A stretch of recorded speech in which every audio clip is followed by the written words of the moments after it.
Hey everybody, welcome back to Alaska Brew and Q. I'm Neil, and today we're doing another one of our favorites, baby back ribs. And we love to do baby back ribs because they're meaty, they turn out moist and juicy, they're inexpensive and easy to find, and they're also a lot of fun to eat. So I'm getting hungry, so let's get started. To get started, what we're gonna do, we have two things to do. We need to get it nice and seasoned up, but first we need to pull a little bit of the silver skin off the back of these ribs. You don't necessarily have to do it. I like to, just because I feel like it helps cook and helps them cook better, helps them cut a little bit better. All you have to do is grab yourself a paper towel, get it started on here, and it should just peel right off. And of course, sometimes it pulls off like a dream, and other times it rips in half like it just did. But that's okay. We'll go ahead and get this pulled off as best you can. It doesn't have to be perfect. I mean, we're just home cooks here, so we're not entering into competition or anything. So we'll get that pulled off just like that. And then we're ready to get some seasoning on this thing. So today we're using another chupacabra rub. This one is the special blend. I really like this one as well. It's got a little bit of heat to it. It's not too spicy. It's just a little bit different from the original chupacabra. You can use pretty much anything you want, any spice rubs that you particularly enjoy. To me, seasoning is a pretty personal thing, so you use whatever it is that you like. So we'll just do a light sprinkle here on the back. That's not really where the meat is, right here, so you can see. Nice fatty, or nice thick cuts of pork right here. So here we go, we're getting a nice thick coat here on the top. This one's kind of like the pork butt. It can take a decent amount of seasoning. You want to get a little bit of a crust on it. It tastes really nice like that. So here we go. That's all you gotta do. We're seasoned up. We're gonna go put this on the Pit Boss at about 250 degrees for about 4 hours. Wrap it about 2/3 of the way through. Put some sauce on it and be ready to eat. Here we go. Got the Pit Boss fired up, 250 degrees. It smells beautiful out here. We've got the ribs right here. So all we're gonna do is get these on the grill, just like that.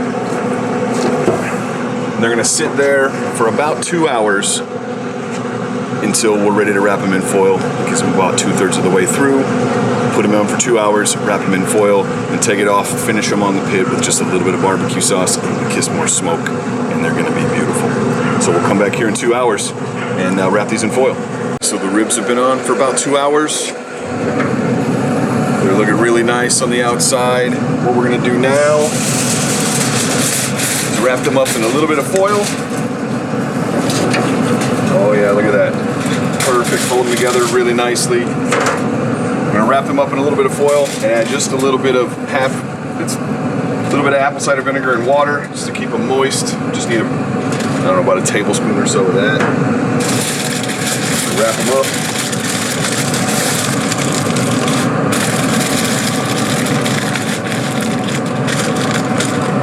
Put them back on the grill.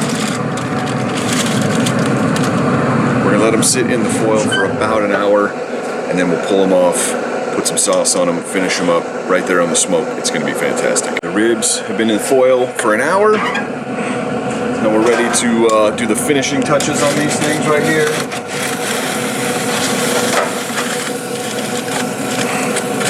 Oh man, they're looking sweet.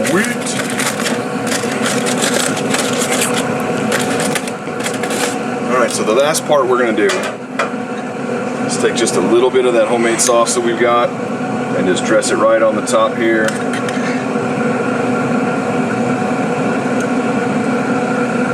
Just like that. Now, you don't have to do sauce if you don't want to. For the longest time, I didn't do sauce on ribs either. But once I started doing them this way and kind of developed my own barbecue sauce that we really like, I can't really go back to unsauced ribs anymore. I don't know why, but this is the way to go if you ask me. But just use whatever sauce you like. If you don't want to use sauce, that's totally okay as well. So they're still going to turn out delicious. So here we go. Just mop them up like that. All right, put them right back on the grill. Still same temperature for about, these are pretty tender, so maybe only about 30 more minutes, and we'll be ready to eat. So the ribs have been on the smoker with the sauce on them for about half an hour. They're nice and tender, they're perfect. See right there, the meat's starting to pull away from the bones a little bit. It looks fantastic, and I'm getting hungry, so let's pull these things out. Now you gotta be really careful because these are already falling apart a little bit, but that's okay. They'll definitely eat. So what we're gonna do, pull these off, take them inside, wrap them in foil, or just cover the pan in foil, about 10 minutes, let them rest, and then they'll be perfect, ready to go. Now, the ribs are rested for about 10 minutes or so, let the juices kind of recombine. These things look fantastic. A nice little sheen on the top from that barbecue sauce. They smell good, so I think we should just go ahead and rip right into them. So you can see right here, nice and tender, just a little bit of bite to them. It's perfect, just how we want them. Kind of fell apart over there when I was using the tongs to get them off, but that kind of happens, so it's not a big deal. But you can see, look, nice bark, or nice smoke ring on the outside, and it's still nice and hot, so I don't know if this looks pretty tasty. I'm gonna have to dig in. That's our little baby back ribs.